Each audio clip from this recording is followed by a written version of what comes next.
तो ये चक्षु इंद्रिय का विषय को उसने जानना मान लिया, ऐसा हुआ ना, यही भ्रांति हुई। चक्षु से जानना मान लिया, ये भ्रांति। चक्षु से जानना मानना, जानना चक्षु तो जानने से शून्य है, जो ज्ञान शून्य है उससे ज्ञान पैदा होगा, ये उसकी सहायता से ज्ञान पैदा होगा।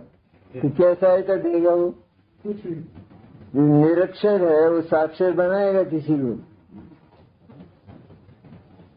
तो चक्षु इंद्रिय का उघाड़ वो क्या है? तो द्रव्य चक्षु है, इसका उघाड़ उसको क्या बोले? वो भावेंद्रिय ज्ञान, इसका उघाड़ मन भावेंद्रिय। बराबर। हाँ, चक्षु तो केवल निमित्त माध्यम, बराबर। क्योंकि उधर कमजोरी है ज्ञान की। जैसे कमजोर आदमी कोई सहारा लेता है ना, किसी व्यक्ति का अपने पुत्र का सहारा लेकर चलता है, लकड़ी का सहारा लेकर चलता है किसी का, तो सहारा का अर्थ ये कि वो कोई सहारा दे रहा है ऐसा नहीं, वो अपनी ताकत से चल रहा है।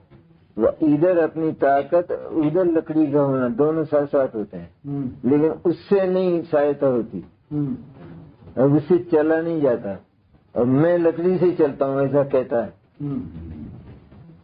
लेकिन मानता नहीं भीतर से, क्योंकि टूट ही जाएंगे हाथ पैर तो लकड़ी क्या करेगी, बराबर, शक्ति नहीं रहेगी।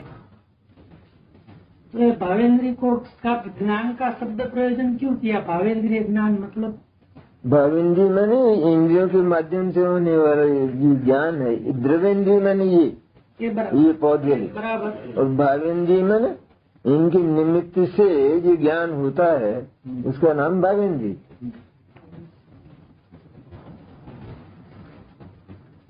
उसे जड़ में डाला, पर में डाला, तो उसे पर में डाला, तो उसका व्यापार भी पर में होता रहा सदस्य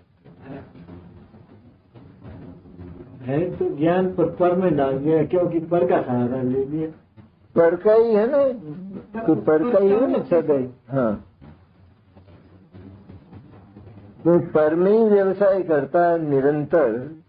स्वयं जिसने किया ही नहीं, जाना ही नहीं अपने आप को, और अपने आप को पर का ज्ञाता मानता है, तो अपनी सत्ता ही स्वीकारने की तो पर को क्या जाने। इसलिए वास्तव में तो वो जानता ही नहीं है। ऐसा आचार्यों का शब्द ऐसा है कि वो उसको ज्ञान भी नहीं है और उसको सुख भी नहीं है ही नहीं। और आत्मज्ञान के बाद ज्ञान भी है, असुख भी है, दोनों।